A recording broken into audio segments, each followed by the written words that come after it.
Hi there, BookTube, it's Roz, and this is going to be a short video talking about this one, Corey Fardar's Social Mobility by Isabel Waidner. Now, when I get to read a relatively newly published book that really grabs me in some way, if I can, I like to do a quick and dirty, fairly informal personal review of it, and that's what I'm doing with this one. And it was published at the end of July, and it's Waidner's follow-up to Sterling Carat Gold, which won the Goldsmiths Prize, which is relevant to this one, as you will see later. And I've been meaning to read Sterling Carat Gold and not quite managed to get around to it, and then kind Bob the Booker gave me his spare copy of this one, so this came to the top of the pile, and it was perfect for Shorty September. I've just finished my 12 books in the zine, very pleased with that. That's the little pile up there. I might talk about a couple more of them before in the next couple of weeks. So this is one of those books that is unconventional and a bit odd, but also a lot of fun. You know, it was a real roller coaster of a read for me. I got completely swept up in it. I think it's the kind of book that's best read in one or two big gulps, which of course you can do because it's really short. It's teeming with ideas. It's a book that's quite hard to classify, I suppose. It's sort of speculative fiction. You know, it's set in 2024 in I don't know, a kind of dystopian near future, I suppose.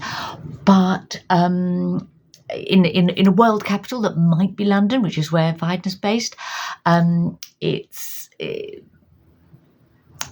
unconventional, shall we say, in its storytelling. And, you know, it has wormholes and a time-travelling version of the playwright Joe Orton is a sort of key character.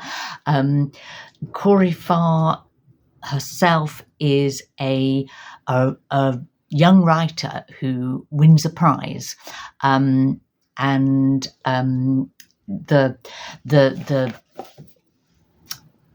pretext of the book is she's just won this prize and she needs to collect the trophy, and unless she collects the trophy, she can't get the money that comes with the prize, which she could really do with because she's not at all well off. She lives in a sort of 1960s tower block with her partner Drew, and Drew and she they attempt to collect this prize, and it keeps slipping through their fingers for various reasons. And instead, the pair of them get caught up in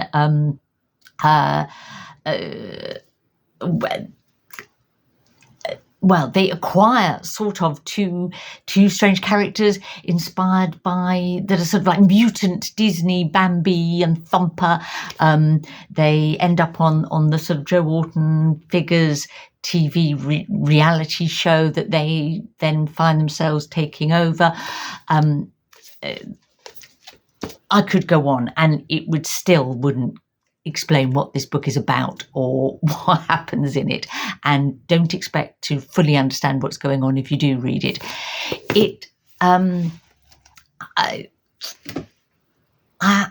You can see I'm lost for words almost in trying to adequately describe it.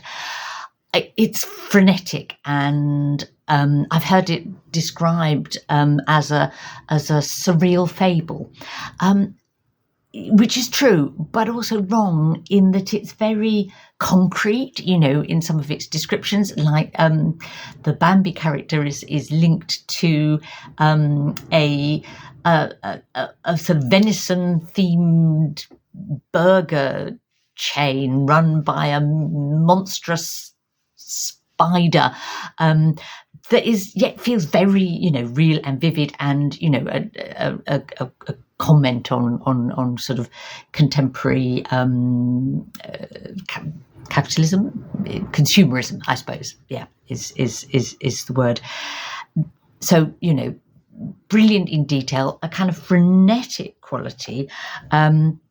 as I say, Corey Farr not being able to collect this literary prize is the sort of a running, almost like a running joke of the story in a dark way, and that's what happened to Isabel Waidner. You know, when they won the Goldsmiths Prize, it was in the middle of the pandemic, so they weren't able to get the actual Goldsmiths Prize trophy. They did get the money, though, I'm glad to say.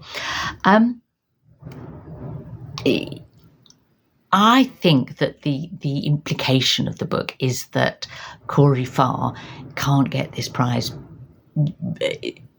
because she is not the right class, gender, race, sexuality to kind of fit in the sort of comfortable traditional literary world. Having or not having social and cultural capital is I don't know, the key. I think kind of what Isabel Waidner is writing about, but not in a pious way at all.